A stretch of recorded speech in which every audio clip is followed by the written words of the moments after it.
crawls, showing you how to add some artistic elements to your crawl.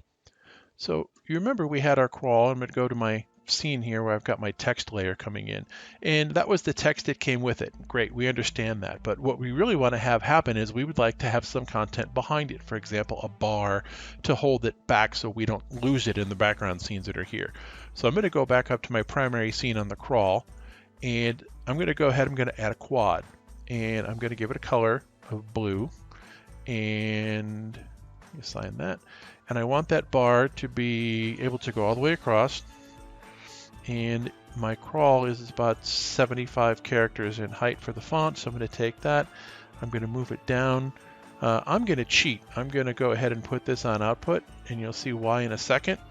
As I do that, I'm going to go ahead and I'm going to adjust my Y position, and you can see I can look at this in real time on my virtual frame buffer, and I'm going to put that at 130. Oop, not 13,000, but 130. So you can see I've pretty much got that centered. Now the next thing I want to do is I want to have that text crawl behind a logo with a bar behind it. So I'm going to add another quad. I'm going to go to my material manager. I'm going to choose another color, which is red, and I'm going to change the size of that quad. I have that information here, 394, and I'm going to make its height also be 75. And I'm going to go to transform, and I want to move that down on top of my blue bar, and you can see that I'm pretty much there. I think the magic number for me is 130, and I want to, not 13,000, but 130, and then I want to take the position of this, and I want to slide it over. I want this to be just poking off the edge of my screen here, so we'll take right there.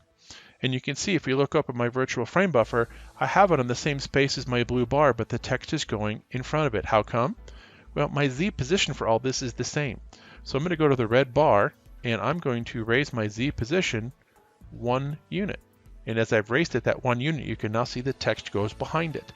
The other thing I want to add is my station logo, so I'm going to go ahead and add that in. So I'm going to add another quad.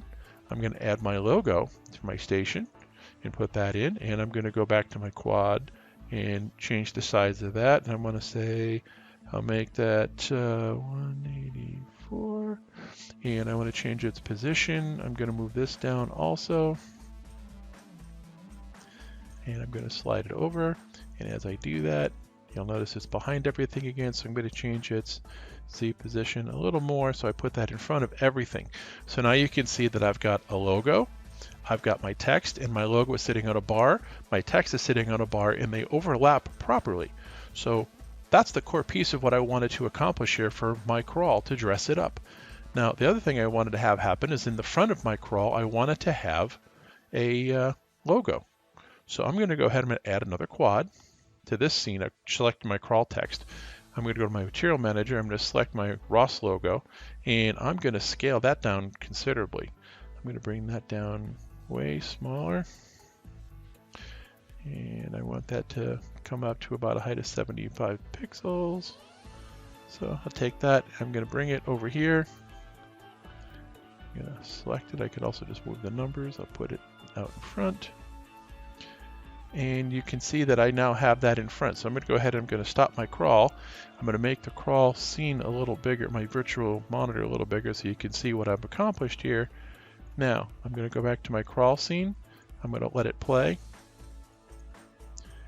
And what you'll notice as it crawls across is now there's a logo in front of it.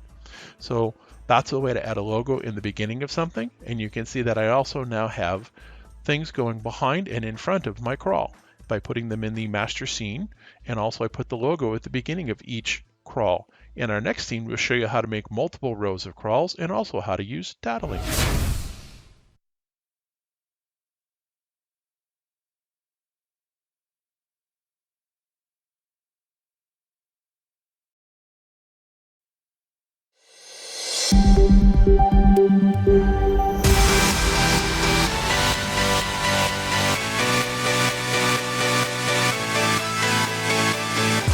Hey everybody, welcome to NAB 2016 on the Ross Video booth. My name is Garner, this is Ryan behind the keyboard. Today we're going to be showing you end-to-end expression news workflow. We're going to show